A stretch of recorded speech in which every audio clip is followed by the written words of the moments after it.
Alright, so in this video, we're going to talk about how I go through self-paced programs and how this actually allows me to complete self-paced programs in almost 1/10 of the recommended time. And I'm able to use these 5 techniques that I'm about to share with you as well to be able to balance full-time work with full-time studies and a lot more other additional studies that I do on top of an already busy schedule. So let's go through it. These are going to be the 5 techniques I'm going to teach you. The first one is going to be cramming. Let me spell that correctly. The second one is going to be layering. The third one is going to be scrubbing. The fourth one is going to be collecting. And the fifth one is going to be connecting. And I'm going to explain why we should do all of these and how we're going to do it.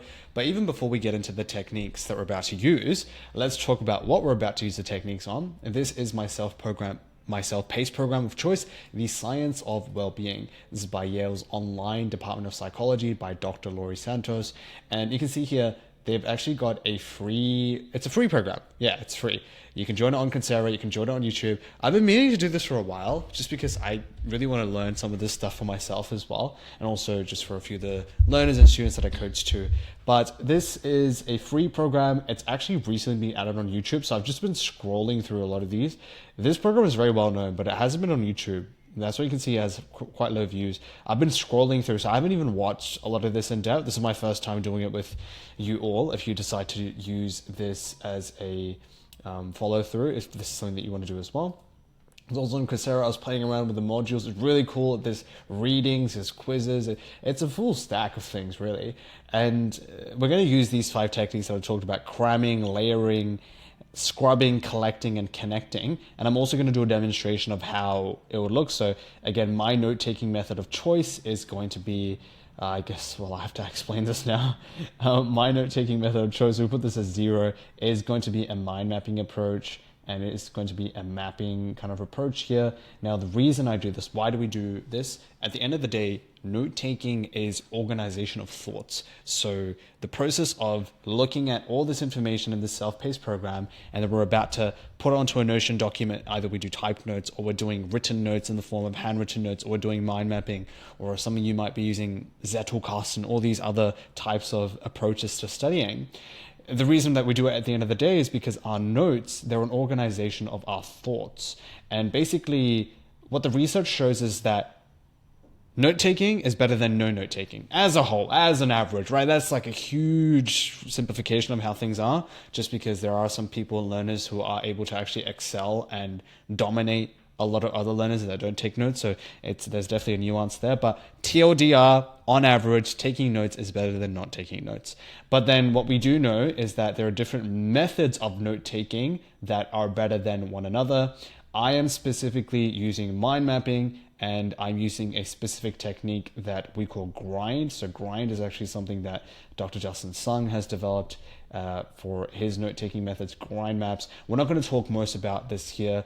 That the video is actually not about mind mapping itself. That might be needed to do something in the future. And the way that I am doing this is through an iPad and an app called Concepts. But if you decide to also do a mapping process, you're more than welcome to use a whiteboard.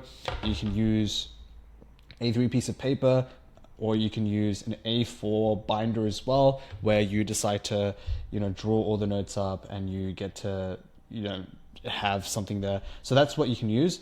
I recommend people to use mind mapping. Most people don't use the correct technique. That's why they're not able to find benefit. So we're not going to talk about that, right? I just want to put that to the side because, again, I am going to be mapping out, and that's the primary note-taking method of choice. Now, if we just take a look at these things: cramming, layering, scrubbing, collecting, and connecting. I use these 5 for any self-paced program that I'm about to do, especially self-paced programs that have a lot of videos. And I'm just going to be watching the videos. I'm not going to be going through the Coursera and going through the readings. I am going through the videos. So let's explain the first thing. So what is cramming? Cramming, let me explain this to you using a nice diagram. So I'm just going to expand out this a little bit more. Okay, so I see this all the time with my learners. What happens is, if we just take a graph and let the bottom be T, and then let this be like an exam that's coming up, right? And let blue be the amount of effort that they put in, or the amount of time that they're spending in learning. So, usually it kind of fluctuates throughout the semester, throughout their exam period. And then as soon as exam hits, goes all the way up, right? So this might be like effort that they put in blue, right? Okay. And if you take a look here, you can see this period is actually extremely stressful for sure, because again, people are cramming. They're usually pulling like all-nighters. There's a lot of sacrifice involved in this time. But without getting too deep into it, I should actually say that the quality of learning that a lot of my learners engage in during this process is really high.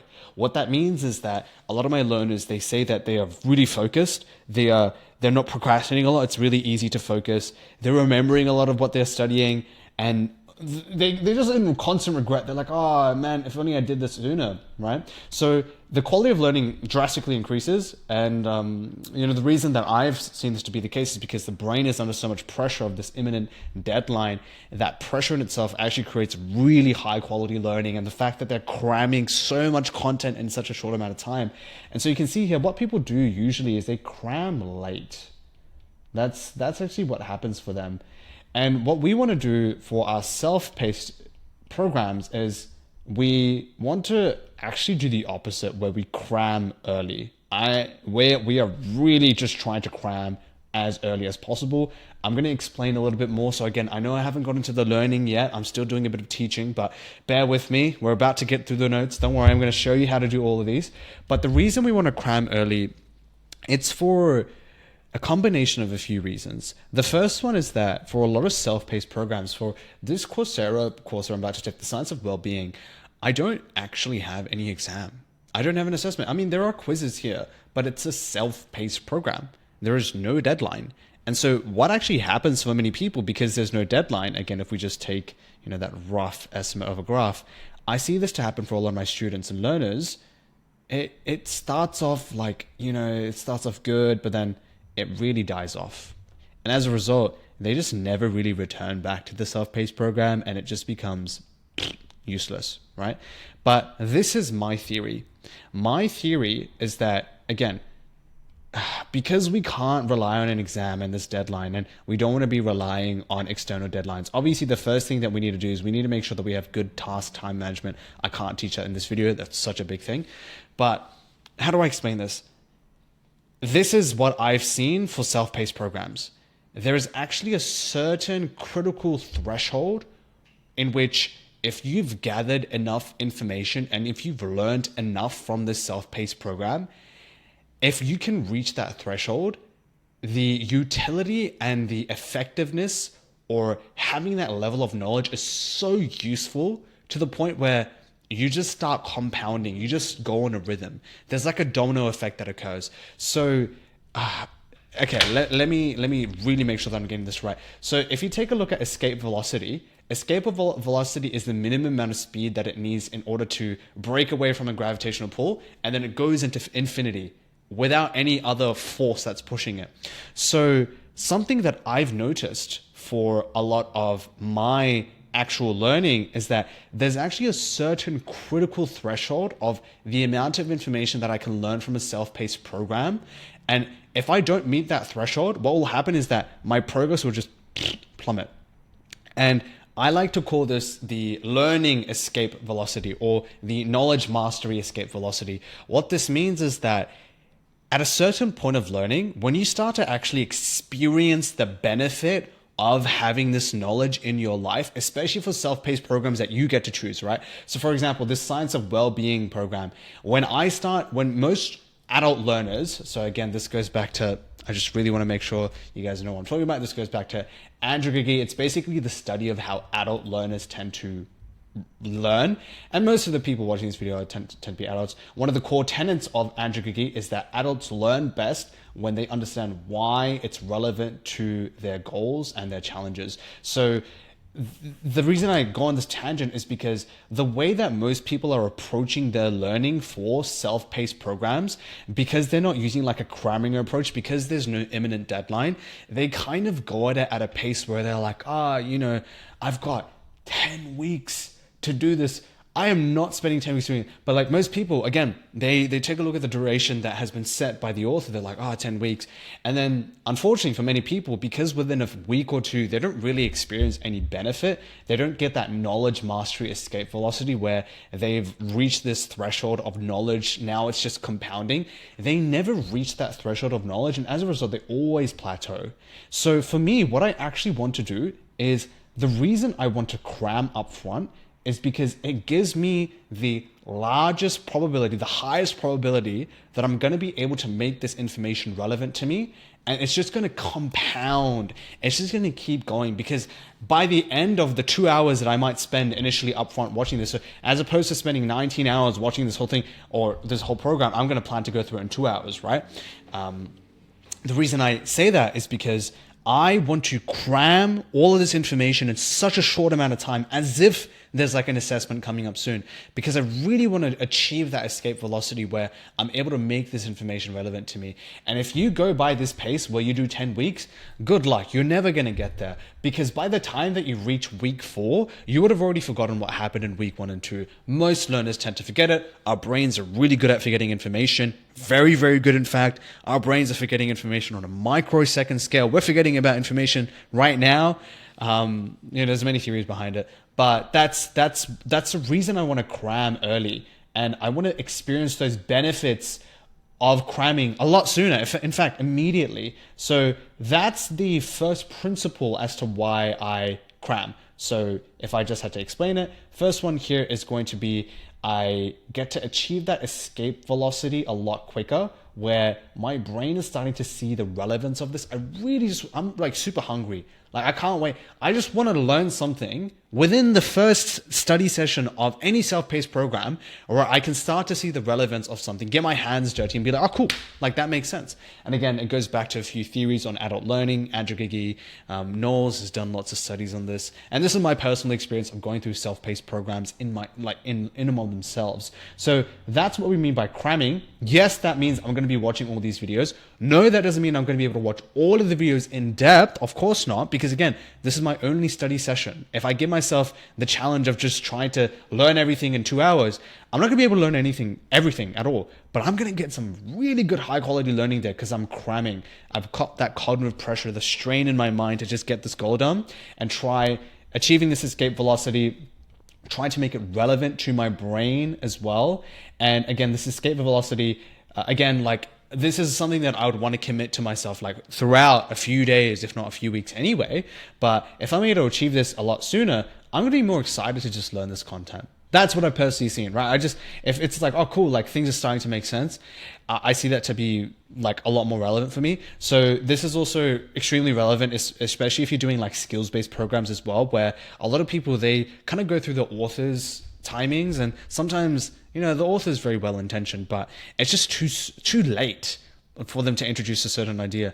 And unfortunately, as is the case for many self-paced programs, I just see a lot of people just don't complete them. They tend to buy them and they're like, oh yeah, done. All right, cool. So that's why we're going to cram, and we're going to practically do that using our trusty little friend here, the Mr. Timer. We're going to use him. It's kind of broken. Like I dropped it the other day. Anyway, cool. So that's the first technique we're going to use. How are we going to use that? There's going to be a few things there. First of all, we're going to use time blocks, right? And it's going to be strict, right? None of that. I don't want to. Okay, so when I teach a lot of people this technique initially, I tell them, set a time for 30 minutes. Do not go beyond 30 minutes.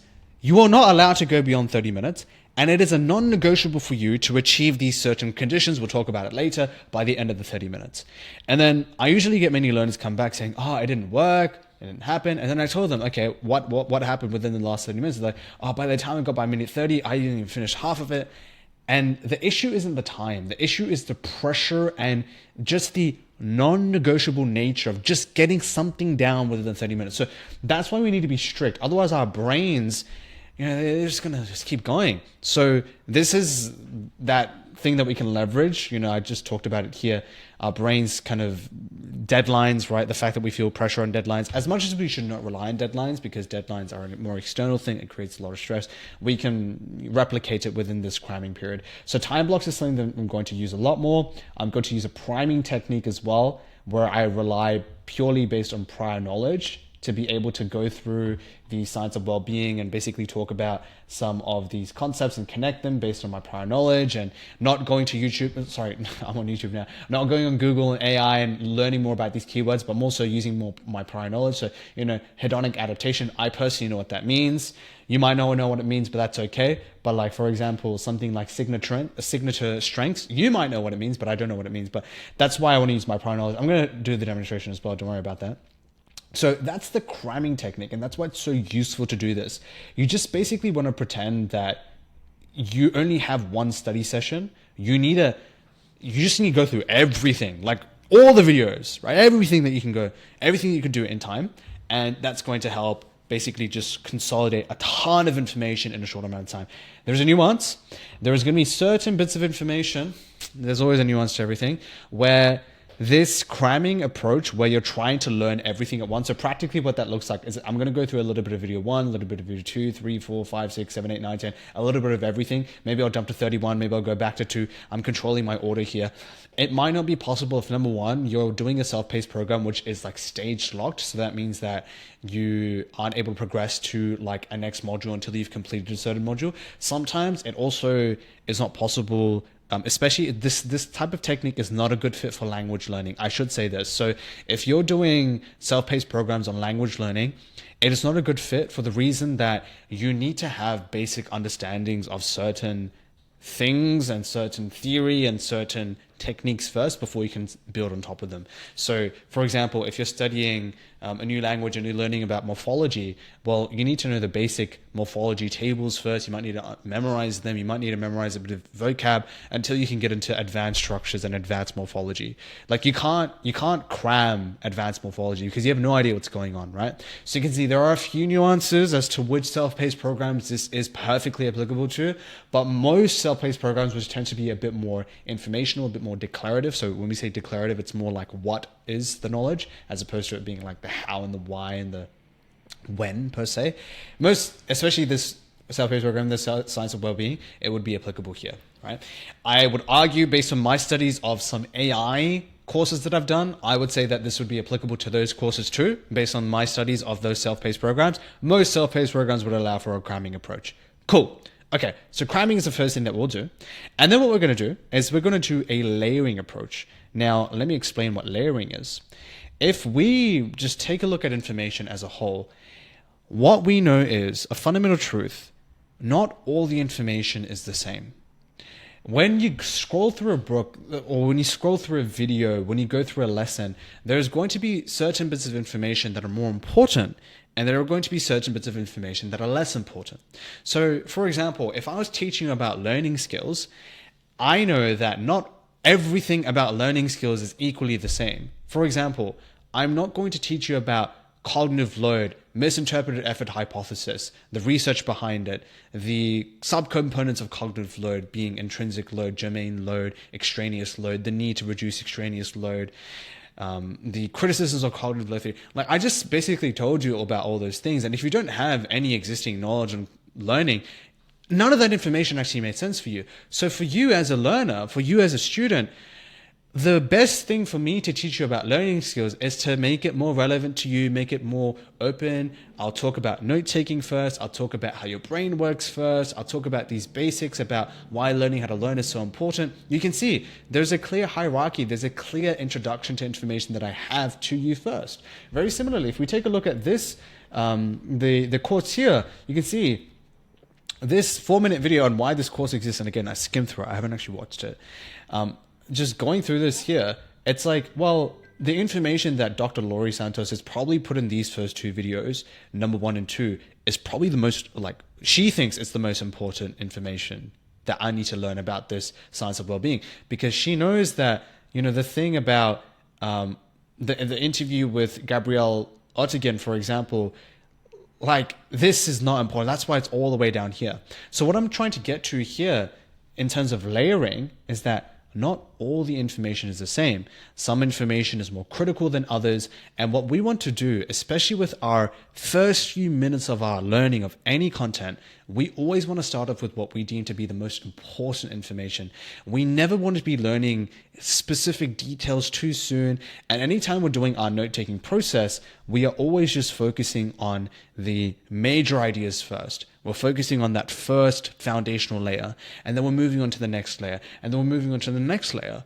Because again, progressively, our brains, that's how we learn information. So if I just go to, video 8, and then if I take a look at some graphs that I think there was in the video when I was doing a little bit of skimming, there tends to be a few graphs and studies that Dr. Laurie goes through. You can see here, like, me knowing these names is irrelevant. But most people, the way that they're taking notes is that if they're taking notes, they might even spend the first 5 minutes of their learning focusing on this. But again, I don't need to know Tim Wilson and Dan Gilbert yet, right? So I will learn more about them.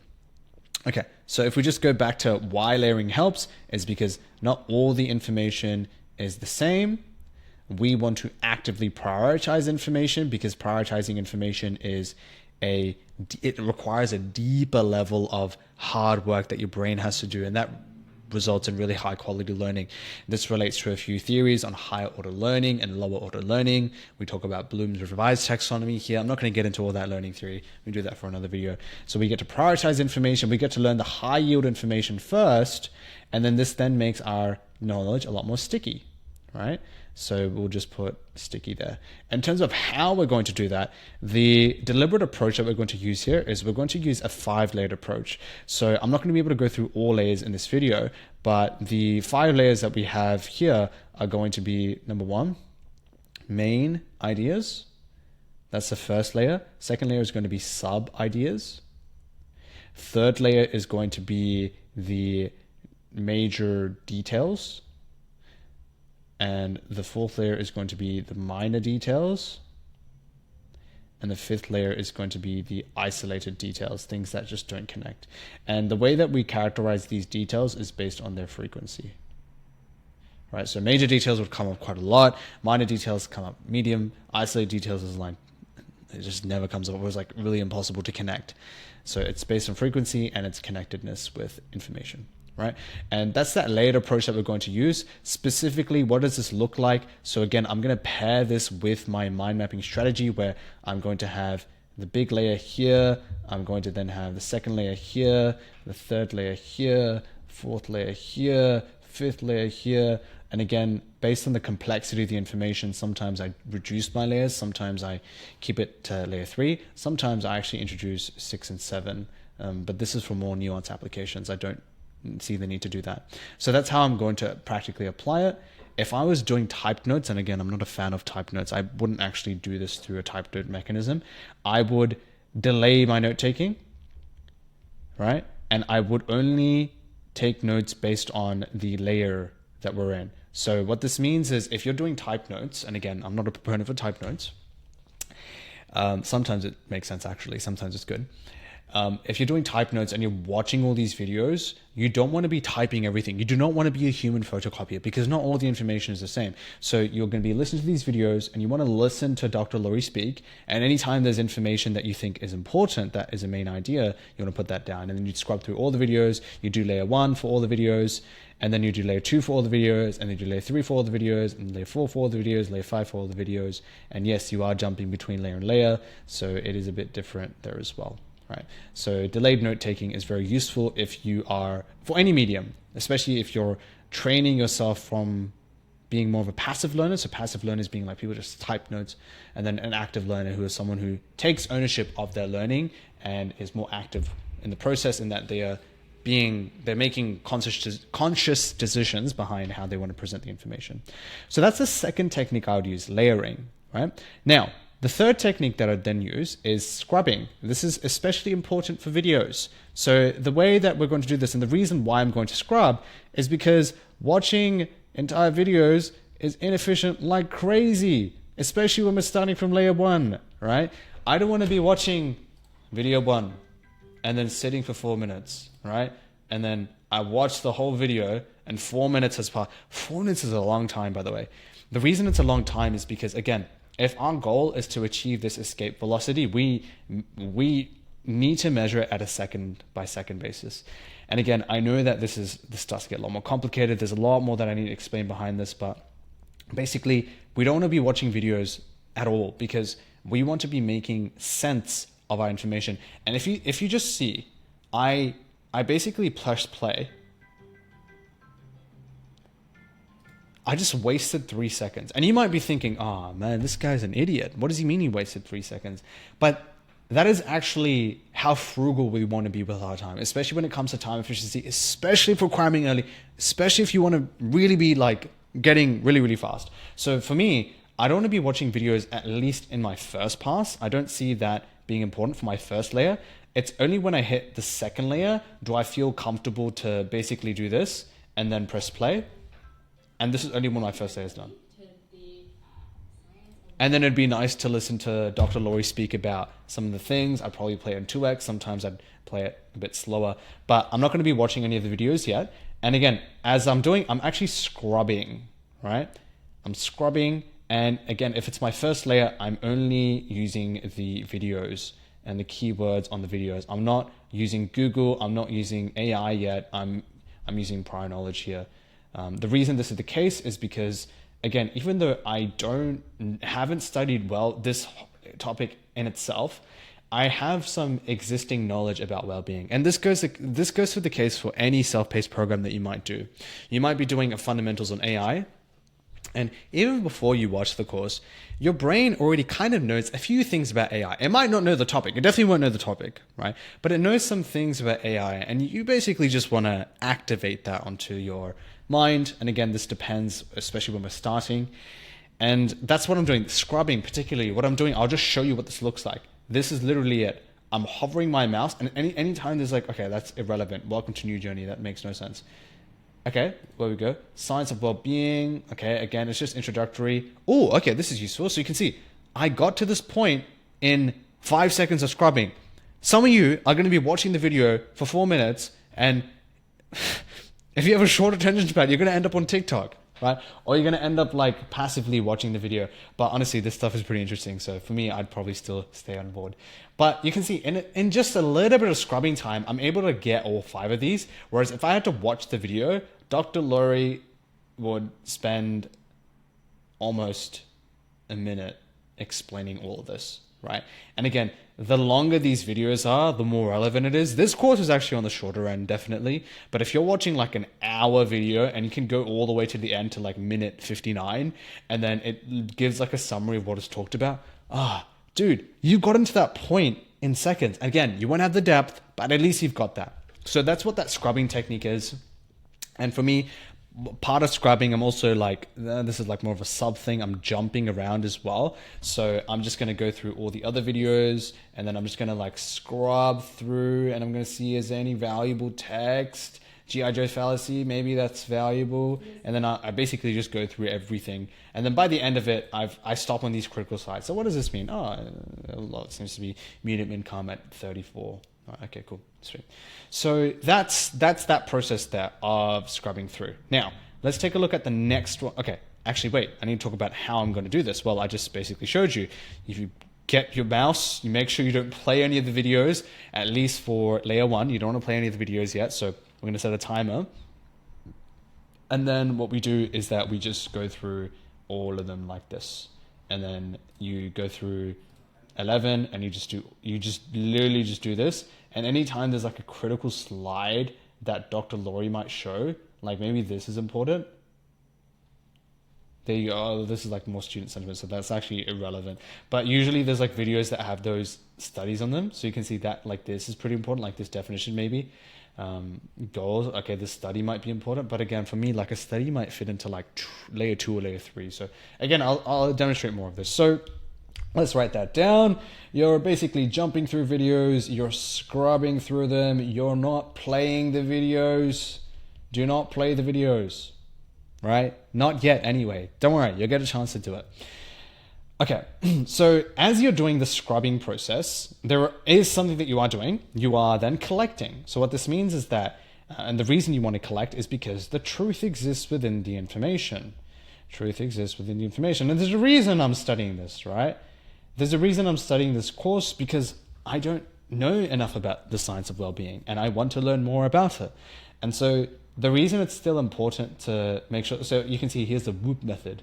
So what I'm going to do is, as I'm scrubbing through all of these videos, I'm going to be collecting keywords. So that's practically what I'm going to end up doing. So I'm going to be collecting keywords. And the way that I might do this is I would usually just write these keywords down physically, just because I'm using a mapping technique.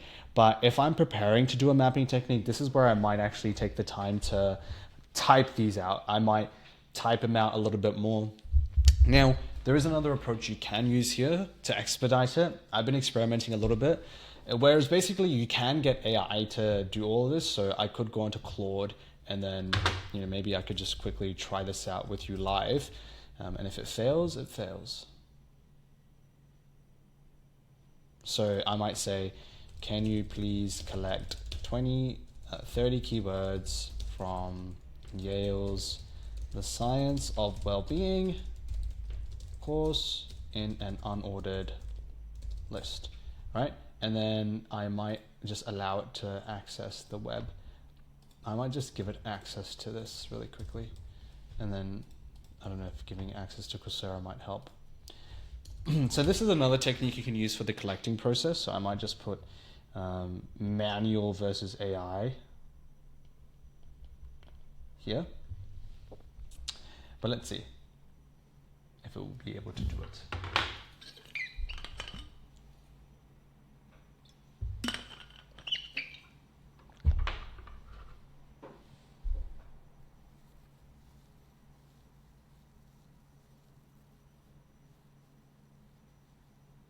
Oh, cool. Okay. I actually think it gave some really good keywords. Nice. So I can use this keyword list if I want. That's the automatic process. I usually do recommend people to do the automatic process. The only time I'd recommend this manual process, and I'm going to use manual, is I feel like it's a little bit more fun. It's not efficient though, but I do like having to look at a keyword and be like, oh cool, I didn't even notice that, and then I collect it, as opposed to having a list up front. So if you watch my other video, I talked about having a list up front is useful, but then you can do this approach here where you go through it manually. I'm probably going to do a combination of both. So I will use this list, but I'll be open to adding more items to this list as well. So then I can just use this list as well. I can screenshot it and then put it onto my iPad. Yeah, cool. Okay, sweet. And then we've got the connecting process here. This is the final part here. I will give a bit of a breakdown as to why we do the connecting process. So once we've gotten the keywords, so you can see like these processes are sequential. So scrubbing leads into collecting leads into connecting, and then connecting leads into more scrubbing, because again, we're going to learn more of the content. But then layering, if you think about it, layering is actually this 3, 4, 5 step done 5 times, right? Because for layer 1, you do 3, 4, and 5. And then it's a bit iterative here. And then once you're done with layer 1, layer 2, you do 3, 4, and 5. And then once you're done with layer 2, layer 3, 3, 4, and 5. And then once you're done with layer 3, I'm not going to do it again. Layer 4, 3, 4, 5. And then once you're done with layer 4, layer 5, 3, 4, 5. Okay, done, right? So that's what we would do there. That's how that process works. And connecting. Now, what does this mean? Okay. A bit of a discussion around how your brain works. This is a image of your brain specifically. Here we go. So this is your brain. And I hate to break it to you, but if you're a human, your brain is really good at forgetting information. And your brain is forgetting information at a micro scale. For example, there are certain times where you might have read a textbook and there's like a few paragraphs on the page, and you finish reading the first paragraph, and then you go to the second paragraph, and then you're like, oh dude, what the hell was in the first paragraph? So you go back up to the first paragraph and you read it even harder, right? You're like, I'm going to try reading this a lot more. And your brain is excellent at forgetting information.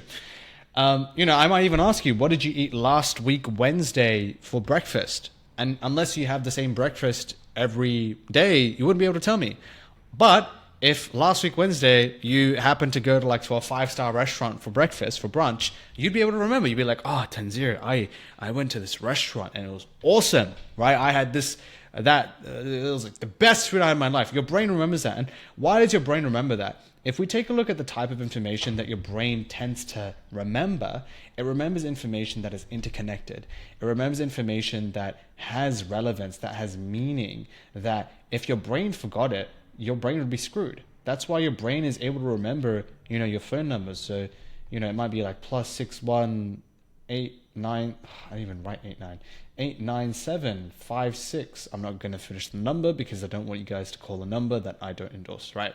So your brain is able to remember this connected information, but out of the information that your brain forgets, it's all of these isolated bits of information where it's like, dude, how the hell does it even connect, right? Like, there's no meaning whatsoever. So the reason your brain tends to forget this information is because it's isolated, it has no relevance, and it just has no meaning to what your brain is already thinking about. And so it just goes into the bin, delete. And people are always forgetting information in seconds. So, they often, they read a paragraph and they just forget it because the way that their brains are thinking about information, it's not connecting the information, it's not making it relevant enough. So your brain is just like, screw it, goodbye, I'm going to put it in the bin. Right? And there's many theories that we can dive into here. We could talk about Bloom's taxonomy. I'm not going to do that. We could talk about shallow processing, deep processing. We could talk about encoding. There's many things that we can talk about here that I can't get into in this video again. But TLDR, the reason that we want to connect more of the information is because our brains forget isolated information. We don't want to be taking any notes where I do not connect this to any of my notes. If I'm watching video 10 about why having more doesn't make you happier, so I'm thinking about like consumerism or like buying too many things, right? Then I want to connect that information to what I'm learning and what I'm studying. So that's something that I want to do, right? And that is going to be, how am I going to do that? Well, I'm going to use the grind technique. And again, that's something I can't go through in this video, but basically it's just a mind mapping technique. I'll talk about it later. That's what we want to do. And then the way that we specifically do that is through interconnectedness. So what this means is that the way that the actual technique is structured, it's structured in a way in which I'm forced to connect all the information to a map that I'm making. So you can already see from this perspective why maps tend to be superior for knowledge organization, because there's a spatial aspect to it as well. You need to decide like where, if there's new information that comes in, right? And the new information is like, yo, what's up, man? Like, add me to the mind map. Like, you as a learner using your brain, you got to think, where does this information go? Does it go here? Does it go here? Does it go here? Maybe it doesn't fit into the mind map. Maybe it doesn't even belong here. But then if you're using most passive methods of note taking, which is like linear notes, you're just gonna be like, oh, cool. Like, let me just add that here at the bottom. Sometimes you're gonna be like, oh, cool. Let me go back up to that paragraph. And that's good. You're going up to the paragraph. I'm trying to connect it. So again, if you're deciding to take like typed notes, you can decide to do that, right? Or handwritten notes. So that's the way that I want to do it. The way that I'm going to physically do that is I'm going to use arrows to connect information. I'm even going to use a problem-based learning, or what we call inquiry-based learning, project-based learning. There's many ways of saying this, right? Issue-based learning. I don't even want to get into it, but basically like a questioning process where I can also ask myself, how did this information connect, to just cue myself to think about more of this information in an interconnected manner, which reduces my rate of forgetting information. And the reason this is important is because we're cramming, right? And the reason it's even more important is because, again, this is like a 10-week course. And so you have to remember the reason our brains forget information, and there's like, okay, I'll get a little bit into it. There's something called the forgetting curve. Ebbinghaus, you can search up Ebbinghaus's forgetting curve. The research is done on forgetting curve.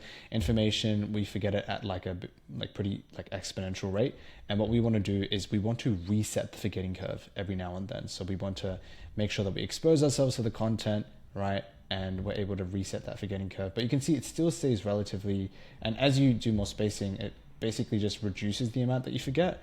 But basically another solution for this is, yes, we want to increase the amount that we expose ourselves to the information, but we also want to keep this line as like flat as possible. So how can we reduce our rate of forgetting where like the line kind of looks like this, right? as opposed to the line looking like this. So this goes back to improving your initial encoding. Initial encoding means the information initially going to your brain, relates to note-taking skills. We won't talk too much about that in this video. This video is more about like an overarching strategy of what you might use for cramming. So you can see, this is the overall system that I would use to cram the Science of Wellbeing. It's going to be these 5 steps, and I'm going to do the demonstration in front of you. It's going to be cramming. Literally, the mindset is like, I'm not waiting 10 weeks to learn this. Absolutely not. I'm going to get it done in an hour. Call me delusional, right? I'm going to do it in 1/10 of the time. In fact, yeah, I'm going to do it in 1/10 of the time. I mean, if you want to calculate it in terms of days, like if we just do 1 over 70 days, there you go. I'm going to do it in whatever I think that's like 1% of the recommended time. There we go. Yeah, 1.4% of the recommended time. If we decide to do it in days, but we're doing it in terms of hours, so it's more of a 1 over 19, right? 5% of the recommended time. Call me delusional, right? I mean, I want to weaponize my Dunning-Kruger effect. So it's just my overconfidence. I just want to weaponize it. And the more I can cram, the more I can get into this escape velocity, the more I can get into the valley of despair quicker. And I get to just basically learn more about this information. I get to make it relevant to me because it is a self-paced program. I imagine there's going to be some actionables and just some demonstrations of how I can apply these well-being principles to myself. You know, I saw some things about exercise there too. So let us begin this. What I'm going to do is I'm going to determine the amount of time that I want to spend on each of these steps. And again, I'm not going to be able to do a full demonstration in this video because if I do a full demonstration, it's just going to be me sitting there for like 40 minutes not speaking. So what I'll be doing instead is I'll be doing a bit of a snippet using the timer as well, a bit of a snippet of what layering would look like, what scrubbing would look like, what collecting would look like, and what connecting would look like. I'm going to do this potentially just to a layer 3 standard. So, you know, we're going to spend around 15 minutes on layer 1 initially, and then we'll spend around another 15 minutes on layer 2, which is unideal. If I was doing this in practice, if I wasn't doing this in a video, I would actually make this layer 2 process potentially closer to 30 minutes. And then this layer 3, I will probably also do another 15-minute window of it. But again, progressively as you move through the layers, the time actually increases, right? The time that you want to spend will increase a lot more, especially if you want to complete all of that. So for that reason, I will probably end up just doing 20 minutes here, and I will just do 25 minutes here, just for the sake of the video.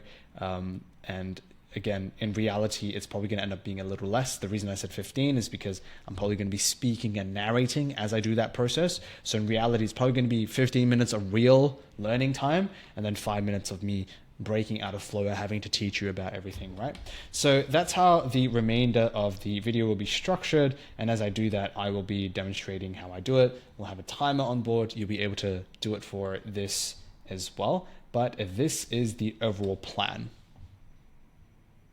All right, so let's take a look at what we're going to do now. So for the layer 1 that we're going to spend 15 minutes on together, I'm just going to start my timer for myself. I'm going to put my headphones on so I can just listen to some white noise or some rain noise as I'm doing this so I don't fall to sleep.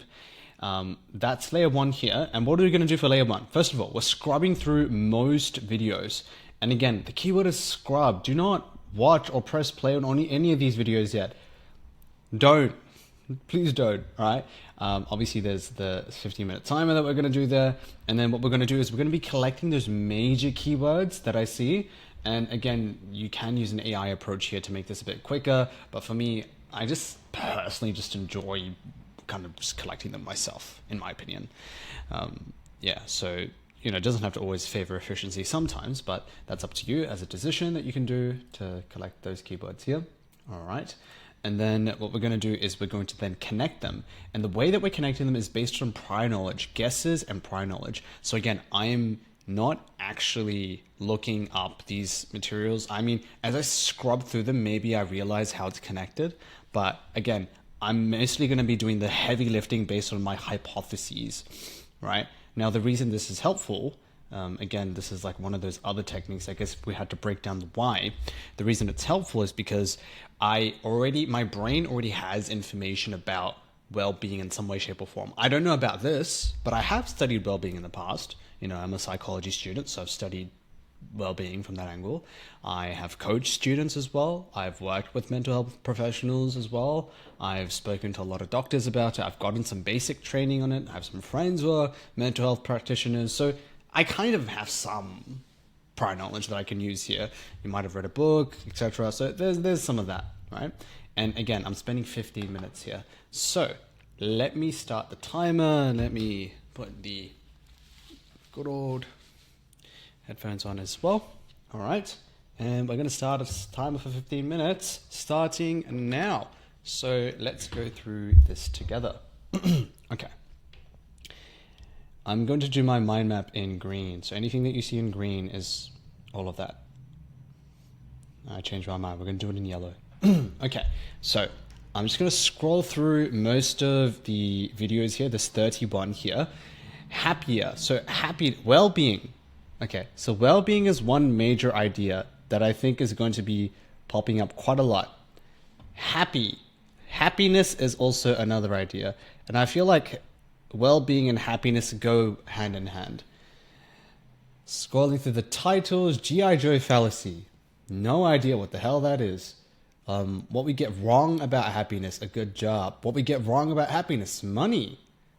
And I imagine this was also something here. So what we get wrong about happiness, that kind of seems like expectations, misconceptions. Yes, I like that. Miswanting. Yes, miswanting again. Hedonic. Okay, I like this a lot. Miswanting. Rethink. Reset. Use. Do kind things. Okay, so there's a few things there. So I think happiness and well-being, they are like one kind of major idea together. Another major idea that I'm seeing right now is that there's like expectations. I feel like this kind of also relates with miswanting. I feel like this also relates with misconceptions as a result of that as well. And then it seems like there needs to be like a deliberate reset of this. There needs to be like a realization aspect.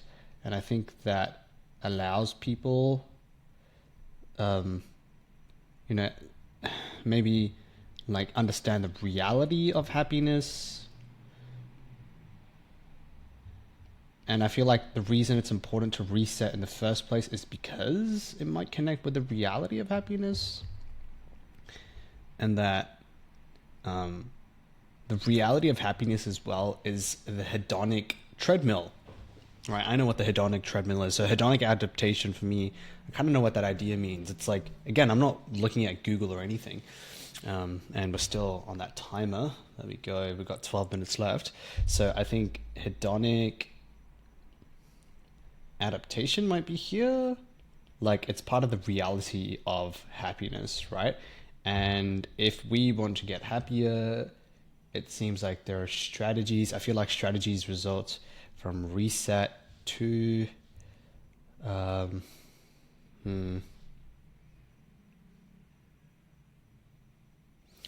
okay. Friends, happier, psychology of time affluence. I don't think that's the main idea. Knowing why. Okay, so maybe like action versus not, like maybe knowledge does not equal like acquisition.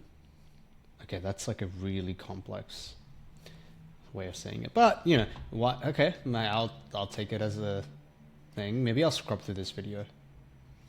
8 minutes.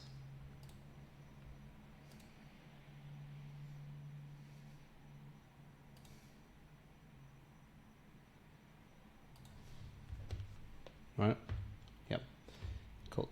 Let me just go and focus. All right. Motivation is also something that's being talked about. All right. I got 11 minutes, but you can see what my brain is doing here. If you notice, there's actually information that I'm deciding to skip, and there's also information that I'm deciding to retain. And this is really powerful. Like if you really think if you really deeply are able to master this skill of being able to be like, okay, cool. There's information that is not the same, right? Information is hierarchical. That's actually allowing me to improve. So knowledge acquisition, I feel like that has to do something with the acquiring of these behaviors. Hedonic adaptation means like, happiness kind of, or like sadness always goes back to baseline. Kind of goes back to baseline. So, okay, I mean, that's really good. And then I feel like there are, exercise and everything fits here. There's like factors that influence happiness that we can learn more about, and there's factors that influence what we decide to reset in the first place, because obviously those factors influence what we control. Well, this kind of seems to be what the major things are about. Now, what I might do is now I might actually watch this overview video a little bit. Actually, not watch it, sorry. Scrub, right? No such thing as watching. I misspoke. I'm going to watch. And I might even just turn on the subtitles.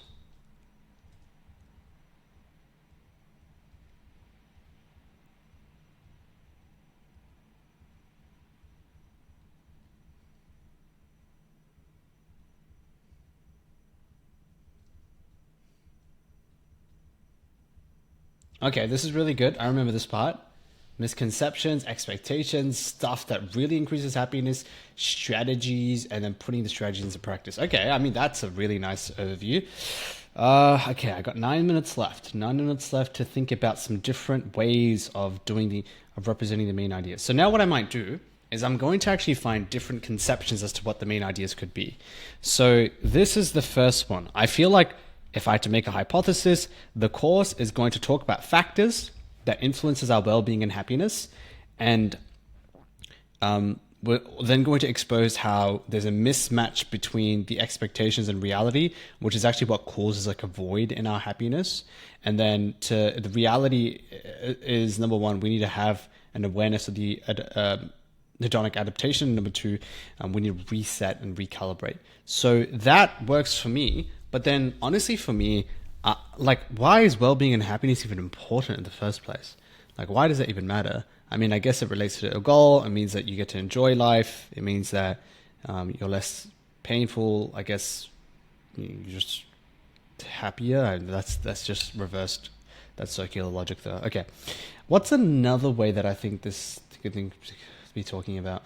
I think there's another thing here where it talks about how there's expectations, and then the expectations do not match reality, and then as a result of that actually creates sadness. Here we go. And then what's basically happening is that the root of that sadness is from those expectations. So number one, it's about changing those expectations. And then how do I represent that? Number one, it's about the hedonic adaptation that we need to learn about. And then number two, it's about strategies. And then I feel like changing your expectation is a strategy in itself. So this is interesting. Expectations does not match reality, and this is what leads to deep sadness. Expectations does not match reality, and these lead into sadness. And I guess the goal of people's life, if I had to think about it in a reverse way, is just not to be miserable and not to be sad. And so as a result of that, there is a two-pronged approach, which is number one, learning about hedonic adaptation, and then number two, having strategies in place that allow that. So that's another representation of main ideas that I think could be useful. But then these strategies link back into fixing how we think about reality. So that's a bit of a hard one to represent.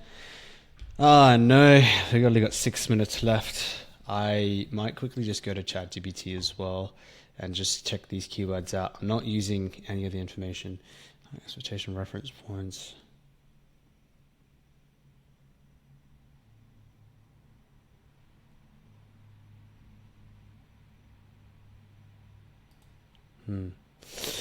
Well, I think another thing the course could be about, if I had to really think about it,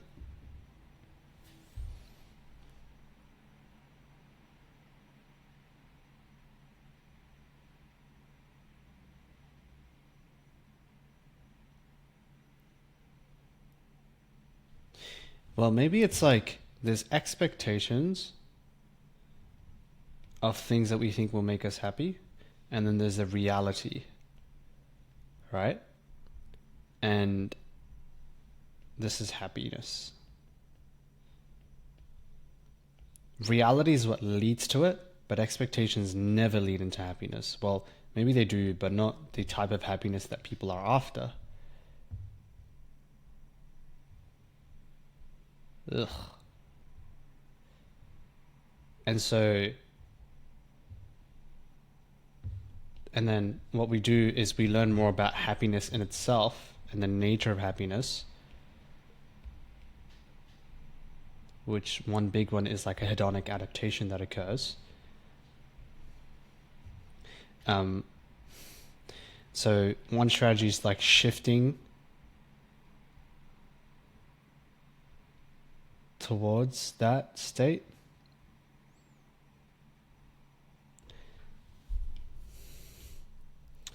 And then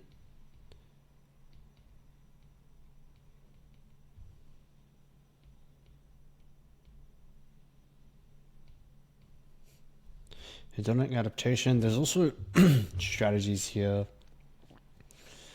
right, that you can use. Okay, if I had to group these a bit more, I feel like this groups into shift. And then I feel like this groups into strategy. Like, maybe actually, you know what? This is the problem. There's a discrepancy in our expectations. And then here's a solution for happiness. And then maybe about the fact that it's like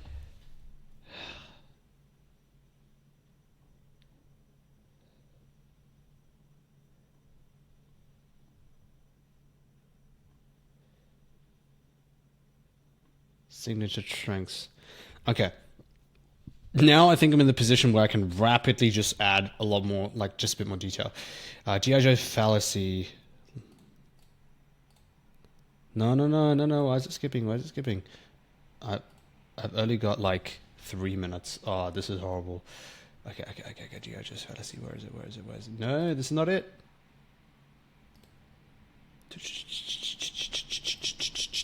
Knowing is half the battle. What is it trying to say then?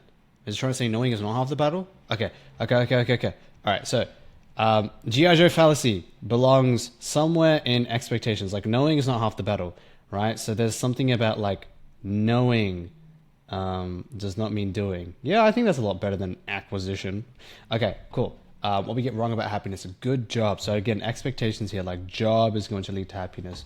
Money is going to lead to happiness is another expectation. And what we get wrong suggests that she's trying to propose that money is not actually something that makes us happy. Awesome stuff, true love, body, grades, good stuff.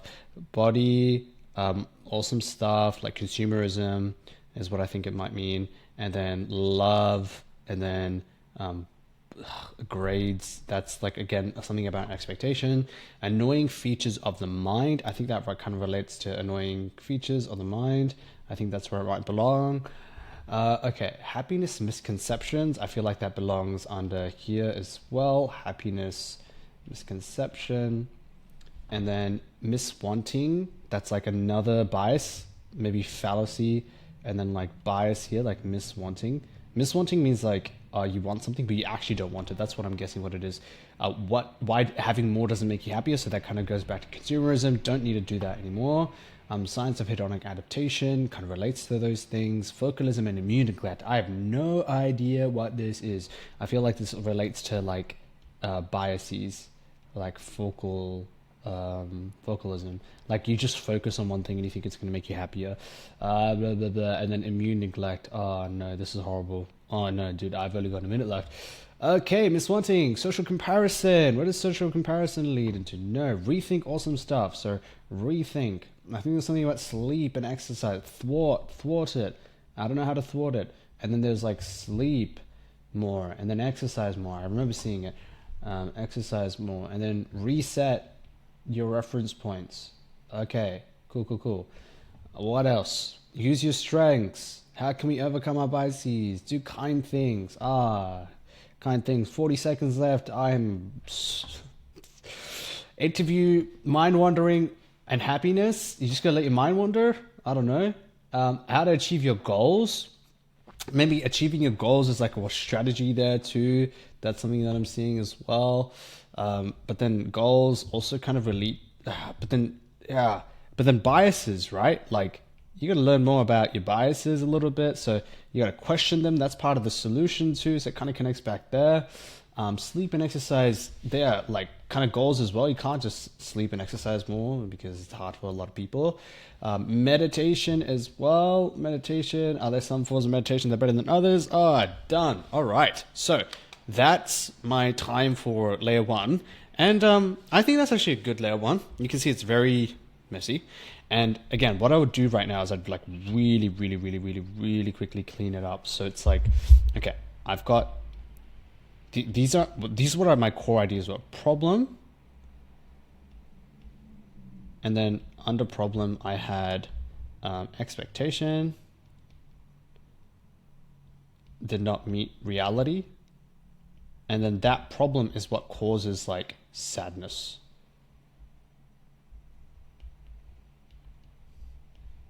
Or I can say it's like a barrier to happiness, right? Because again, the actual course is called well-being. So saying it's a barrier to happiness and well-being is a lot better than saying it causes sadness, because the specificity of that keyword is there. And then what we would then have is we would have strategies that allows us to increase our happiness, but then also tackle the problem. So strategies, a solution that then number one, it increases happiness. So that's one way of representing it. And then it also tackles the solution at the core, right? So these were my main ideas that I found. And then the solution is a form of mental reshifts. And then there's also something about like practical, like lifestyle changes, right? Lifestyle. So I might simplify that a little bit more. It might be something around like, what was it called again? This is like beliefs and thoughts, right? Beliefs. And then this could be actions. Yeah, I like that. Like beliefs are not tangible and then actions are tangible. Hell yeah. And they have like a codependent relationship is what I'm thinking about right now.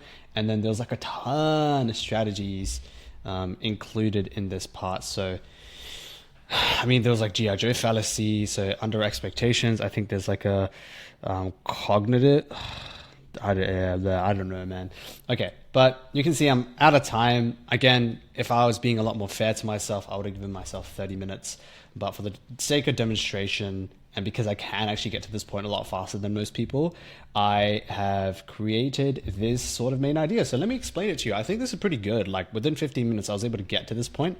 So if a friend came to me and was like, hey, what's the Yale course about? I'll be able to tell them, hey friend, since you didn't do your scaffolding, your scrubbing, collecting, and connecting process for your layer one because you're a fool and you don't watch tons of these videos and you haven't subscribed, that's okay, don't worry, I got you. So, you know, as you, who is the proactive person doing this process, you'll be like, hey, so this is about a program that centers around well-being and happiness.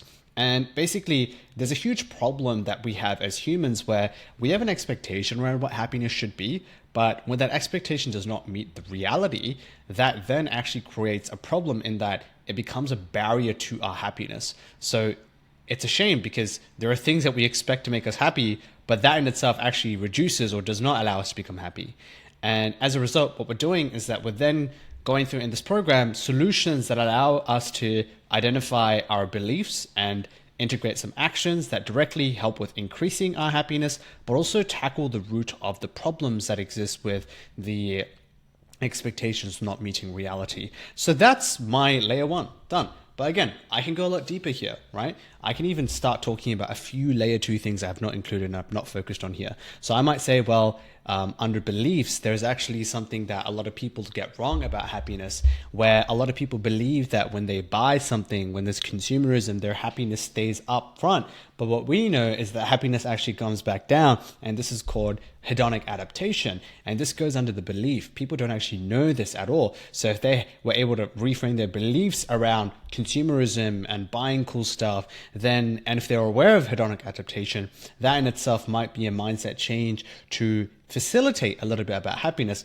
But something else that was talked about was that knowing is not enough. That's something that G.I. Joe fallacy talked about. So even though we might know these solutions, it's actually not enough to tackle these problems. So you can see there's that layer of depth that I had. It's not represented in my notes, but it's represented in the way that I was thinking about the information. You know, there's something about G.I. Joe fallacy about like knowing is not doing. So even if you know these solutions, it does not necessarily tackle them. So I might even like put something here that talks about the G.I. Joe fallacy a little bit here. G.I. Joe, I think I got it right. It's like knowing is not true because it said fallacy, right?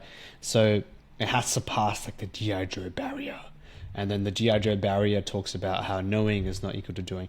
I'm kind of cheating. You can see I'm kind of getting into layer 2 a little bit. But it's natural for me because if I don't go into layer 2, I just start going crazy, right? So you can see knowing is not doing, and I'm still there's solutions around that too. So if you don't pass the G.I. Joe fallacy gate, the gatekeeper, the angry gatekeeper who says knowing is not enough, you will never be able to solve the problem. Cool. So that's that type of influence, that type of relationship that has been represented there. Nice. So you can see that's what I've done for my layer 1. I've started to dive a little bit into layer 2, so I'm starting to eat into that 20-minute time. But again, explaining it to you is a bit different because otherwise I just go into flow and I just learn all of this, right? Okay, cool. So now that I've done the layer 1 approach for that, now I'm actually ready to start watching some of the videos. And this is actually the time where I specifically, I didn't mention this, but I use a bit of what I call like a sandwich technique. So what I do here is I tend to watch the first few videos. I watch this first video in its entirety because the first video tends to be a little bit of a summary of the whole thing. And then the last video tends to be like a conclusion of everything. I don't actually think this last video is going to conclude a lot of things, but the way that you know it's still a good video to watch is because something that will be mentioned a lot that I imagine Dr. Laurie will talk about was, as we mentioned in the previous video, as you talked about last week, as we mentioned yesterday, like these are some really good signs for me to start picking up on things that and picking up on concepts that I should have already learned by the time that I was at the end of this. So that's what I'd practically do for layer 2. I would actually set a timer for 20 minutes.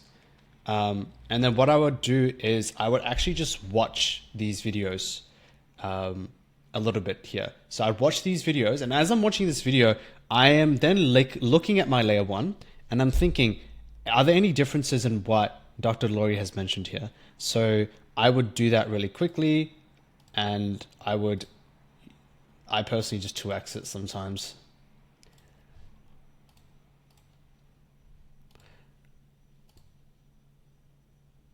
Psychological science is a keyword that I missed.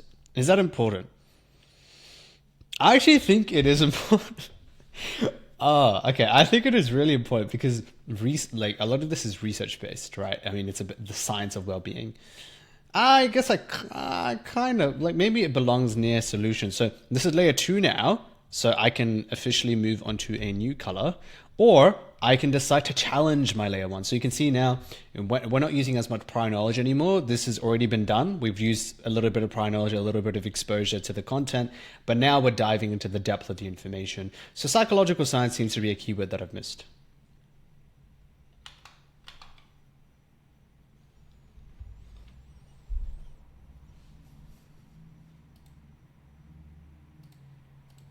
All right.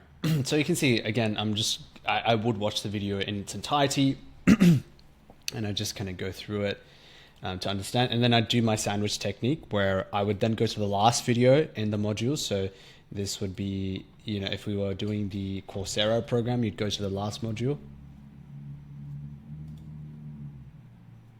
And then I would hope that she would like she would terminology dump some things that I should have actually learned by this time, right? And then I don't think she'll do it in an interview. and then I'd kind of just like constrict it. Sometimes I'd go into the middle as well. So that's like a sandwich technique that I use. I call it the sandwich technique because there's no other better technique I've thought about. Maybe the burger technique, but it sounds too delicious. And that's what I'd use in layer 2, and I'd set that timer for 20 minutes, right? So if we just go back to the thing for here, so 20 minutes is what I would do, but I would predict easily this would actually go up to an hour, right? Especially for a first pass, especially if it's your first time trying to do a technique like this where you're not watching full videos. And I know for some of you, it's going to be a bit of a shock and a bit of a weird thing to like jump around videos. This could go up to 60 minutes. And what we're doing here is very similar. We're not scrubbing through information now or scrubbing through videos. We are playing videos, but we're still skipping through videos this time. So we're actually playing them when we're listening to them. We're using the sandwich technique. So we're going through the first video, the overview, the last video, the conclusion, and just like, no, we're not necessarily then going to like converge at the middle. That's not how I recommend it. I recommend, this is what I personally do. First video, and let's say there's 100 videos. I do first video, and then I do video 100, and then I might do video 15, and then I might do video 85. And then I might do video 30, and then I'll do video 70. That's how I might do it. And then I might just start going more sporadic, right? And it depends if that's an appropriate approach. That's the sandwich technique that I would use for approaching these courses. And then again, it's similar. We are connecting, but as opposed to connecting based on prior knowledge and hypotheses, we're now relying on the information in the actual videos themselves. So this is where we can go into depth. If this study is important, I'm going to start making relationships with the actual content in themselves and the connections between this information. Mental contrasting and control, that seems like a key word that I might connect the information between. And that seems like a strategy, if I'm not mistaken. Yes, we're looking at how to achieve goals. So it would belong under like goal setting somewhere here, and then I'd connect the information together, right? And let me just put that under here. So we're just doing that process of playing and skipping through and the sandwich technique, and we're connecting the information. But remember, the truth exists within knowledge. So now we are using the videos. Now we're using the content. I'll do a like rapid demonstration of this. Voice crack. Okay, so what will happen here is I would kind of go to the goal setting, how to achieve goals, and it seems like actions, that's like one of the solutions there. I feel like it kind of fall under goal setting here. And then for goal setting, there we go, mental contrasting is one, goal specificity is one, goal visualization. Okay, so it seems to be a numbered list. So is there like an easy, I swear I saw something. I saw like whoop. Yes. Okay. This is really good because what I've done now is most people, they'll do number 1, goal specificity, and do 1, right? And then number 2, right? Like there's goal visualization, and then number 3, goal planning, and then, you know, like number 4, blah, blah, blah. But then all of this has been put into a really nice package. It's just called the Whoop method. Now, this is a really cool method. I'm probably going to use it. You know what? I am going to use it. This is where I start to see, like layer 2 is where I start to see a bit of that, you know, I talked about that learning escape velocity. I talked about a little bit of that knowledge mastery escape velocity, where what starts to happen is that there's actually really cool stuff that you start to learn, especially if you're doing self-paced programs for like self-development and self-help, right? Or even projects as well, where it's like, think about your wish, think about outcome, think about obstacles, and then your if-then plan. Okay, the if-then plan, I skipped that part.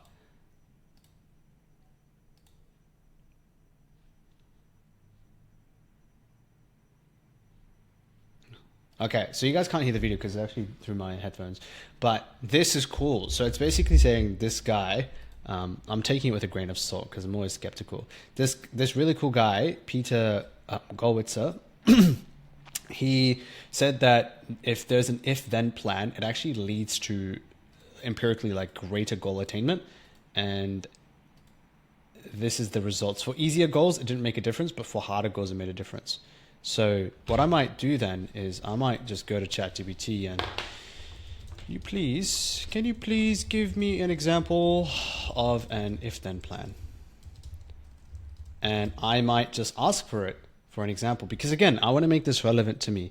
There's that aspect of andragogy, right, where you're making it a bit more Okay, interesting. So if it's 7 a.m. on a weekday, I'll put my running shoes on. If I'm hungry between meals, okay, if I feel stressed at work, okay, this is a really good one. Like if I feel stressed during the day, I might exercise a bit. Okay, so this is what I practically would do to try achieving this learning escape velocity. So what I would do is I would actually practically kind of go into my calendar and schedule a time to do the Whoop method or to do the if then plan.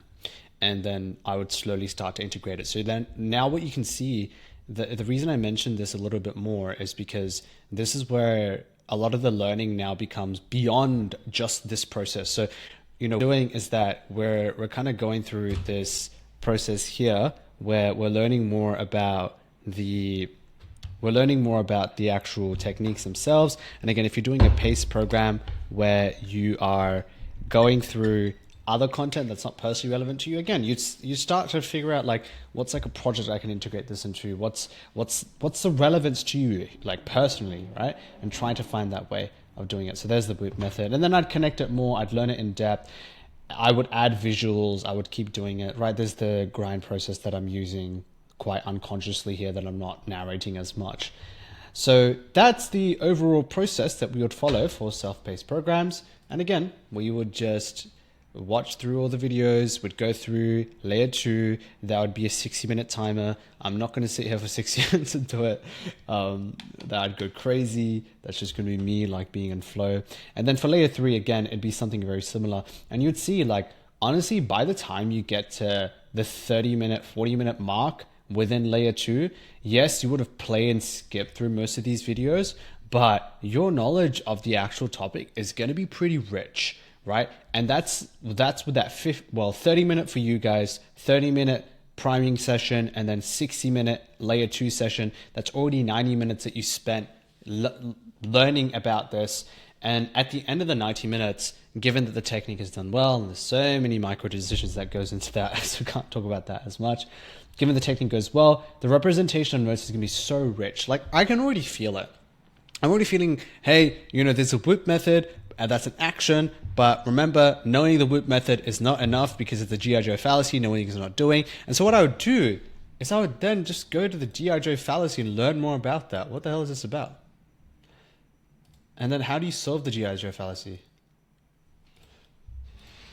I'm going to ask ChatGPT, how do you solve the G.I. Joe fallacy?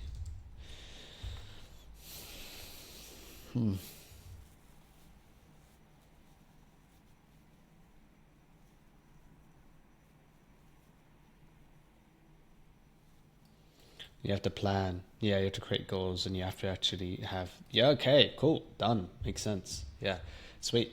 All right, so that's the demonstration for the self-paced programs. I'd go through layer 2, and then once you've done layer 2, like you would actually have a really good understanding. I could even teach this. It's like, hey, the well-being program is going to be about 3 major ideas. The first major idea is around the problems that we have around happiness and how these problems do not actually allow us to achieve well-being and happiness. But the good thing here is that we have solutions. That's my layer 1. Now my layer 2. These problems mainly constitute from the fact that we've got expectations around happiness, but those expectations rarely meet our reality. As a result of that, that actually fuels our inability to achieve well-being and happiness because of the expectation that we have around happiness. As a result, we need to work on solutions that allow us to reframe our beliefs, but also actions and deliberate things that we can start doing in order to, number 1, tackle our happiness, but number 2, tackle these problems.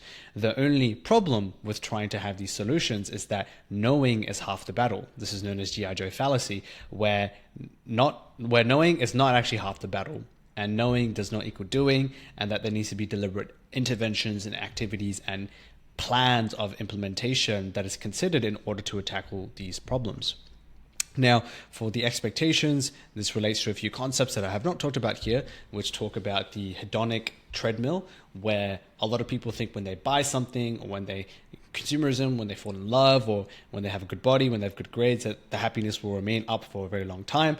But what the hedonic treadmill suggests is that the happiness drops a lot. So that's actually a change in beliefs and a reframe on how happiness occurs that allows people to actually think more about this. There was some discussion around thwarting your hedonic treadmill. or your hedonic adaptation, which suggests to me that either we're increasing the frequency at which we're happier, or we are we're prolonging that period at which we come down from happiness, or we are sharpening that period at which we go back from sadness back to happiness. And there's a lot more discussion that we can have there as well. And then that's something that's being talked about. And yeah, I mean, there we go. Like, again, that is a pretty good overview of like what we're talking about. And I haven't watched any of these videos in depth yet. I'm skimming through most of them. And by the time that I reach this layer 2 thing, when I get to layer 3, again, I'm going to spend even more time. I'm not going to spend 60 minutes here. I might end up spending 90 minutes. But this is actually when you are watching the 18 minutes, when you get to layer 3, and you're just watching 18 minutes straight. Right, that is actually when you would actually start watching these videos. You might watch it in the order in which it's given. And as you're watching the video, you are pausing, you're going back to your map or whichever notes you're taking, and you're adding more onto these notes, right? And you're adding more information to make it relevant. You're changing up your notes too to make sure that you are reflecting your latest way of thinking, etc. And you're just repeating this throughout the layers. And then finally, I'll just quickly talk about layer 4 and 5. For layer 4 and 5, you actually might need to use some more memory cues here. So you're using techniques that allow you to memorize the content a bit more. So for example, if you are trying to study this because you actually want to integrate some of these studies into a literature review that you're doing, or a lab report, or you're deciding to do something like this at university, if it was something that I wanted to implement in my own literature reviews, then these things would be very useful to remember. And again, I wouldn't put this onto a mind map per se. I'll put this onto a flashcard, Dingies and colleagues, right? 1997, and the results from this one. I would put this onto a flashcard, but the understanding of whatever this is talking about, I think this is talking about... Oh, sleep. Okay. Yeah, if I had to talk about the importance of sleep on mood, then I'd find a way to fit that onto the mind map here. Sleep would fit into actions. Mood, I actually don't have mood as a core idea. Mood is this. I would say mood belongs in well-being, so I'd have to create something there. I might shift up some things there, and then I might try connecting it together. And then that's already an understanding from my end that, empirically speaking, more sleep actually leads to greater mood outcomes. And I would then be able to remember, Dingies and colleagues did this, or Dingies and colleagues 1997 did this. If I need to present it as a presentation, however I need to use the information, I'd have to use different learning techniques. So that is the approach for using the cramming technique and getting through self-paced courses really, really fast.